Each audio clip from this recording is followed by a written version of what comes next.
It sells air and water. By the way, if we ever do buy another one, we need to get it with the fiber optics. This one does not have fiber optics on it. And it's got a 45-degree head on it. It's just a different looking head, which is good for it. And we mostly just use surgical length round burrs. And we need an assortment. Mostly I use little tiny ones. But then sometimes I have to use big ones to cut teeth in half. But anyways, surgical length round burrs. They're friction grip, not latch grip. Okay. All right, so that's what we use there. Okay, so anesthetic, same. I walk into the room. Hi, doctor, this is Bobby. Bobby's here today for extraction number 3 with a bone graft. He does not have anesthetic. He's got diazepam on board, and we're ready to get going. Okay, so then I put on my gloves. I say, hi, Bobby, you ready to have your tooth extracted? I just want to make sure Bobby's on board with us. Bobby's on board. Yeah, I'm good, ready.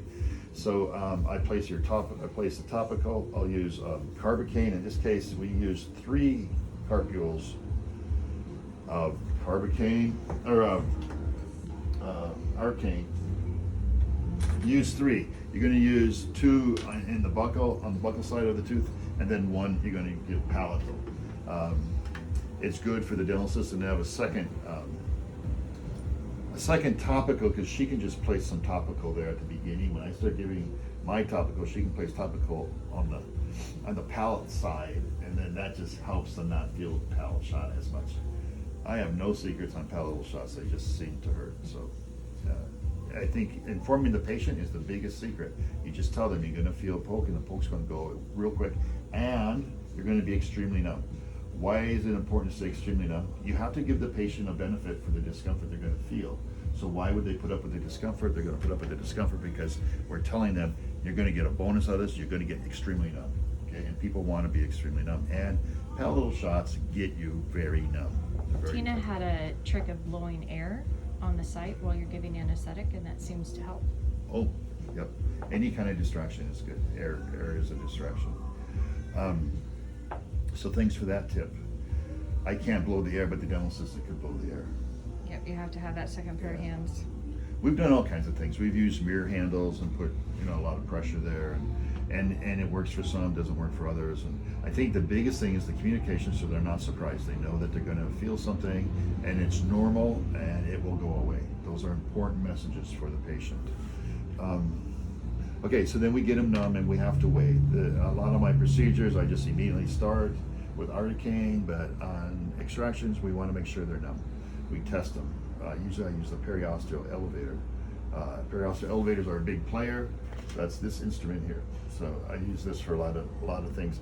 And I even use this to start my extractions sometimes on teeth that are periodontally involved.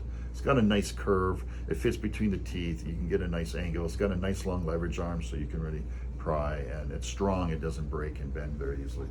So that's pretty good. The normal setup is you still have your exam kit with your mouth mirror, your cotton pliers, and mouth mirror, cotton pliers, and Explorer with the perio probe on the end. That's the exam kit. Then we go into the first instruments I'll use is the periosteal elevator, or something to touch the skin to make sure they're numb.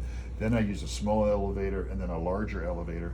And this here is a really cool elevator, the 301 curved, and it works really good on posterior teeth. It's just got a bend in it and allows me to get way back on molar, third molars or something.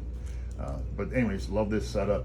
I use a Minnesota retractor a lot. I can't have both a mirror and a Minnesota retractor in the mouth.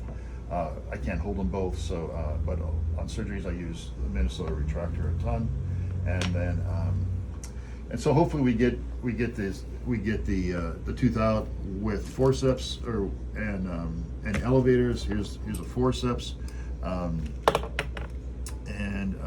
I use a technique of pressure. It's people talk about this technique more and more often, but you just hold the tooth under pressure for a couple minutes. This releases an enzyme around the tooth, and the tooth just kind of shoots out of there. But it takes time. It takes a pressure of like 2 to 3 minutes, and most of the teeth will loosen up that way. If they're somewhat healthy and they're not curved or ankylosed, then they'll pop out. We do have ankylosed teeth, and that's what we use the drills for, to get the ankylosed teeth out. Okay, the next thing on is for the bone graft. We'll use a barred Parker to cut the flap. We have to find enough tissue to cover the sock, where the tooth was. There'll be a hole. So I usually lay a flap at the buckle. I pull the tissue up over there and sew it down to hold the bone in and cover the bone site and the extraction site. That's one of the differences on the bone graft versus just a regular extraction. On a regular extraction, we don't necessarily have to do a flap and cover the extraction site. It'll just fill in with soft tissue on its own.